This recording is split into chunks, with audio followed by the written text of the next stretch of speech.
Best NCAA player in the city. Hey, hold on. You check the score, you'll see that he's not.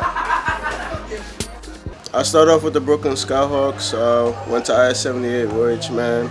Then I left for my high school career to go play out in Connecticut at a boarding school. I did that for about 4 years, and then unfortunately I got kicked out last May. So I'm back down here for my senior year to do it big at Canarsie, and so far everything's been working out. I mean, I'm just really focused on how the end of this, how the year ends for me, and then hopefully I can get a few letters in the mail and just make my parents proud, you know, and just have my ultimate goals, you know, at least play some Division I football, you know, or D1 AA, something like that. My parents, they've been married for 21 years. I have it tatted on me. Tessa and Dexter, 1989, honor your mother and father. I know my mom, she's a Christian woman. She didn't really want me to ink up my body, but at the end of the day, I make my own decisions. Got that before the season started, before I became a Chief.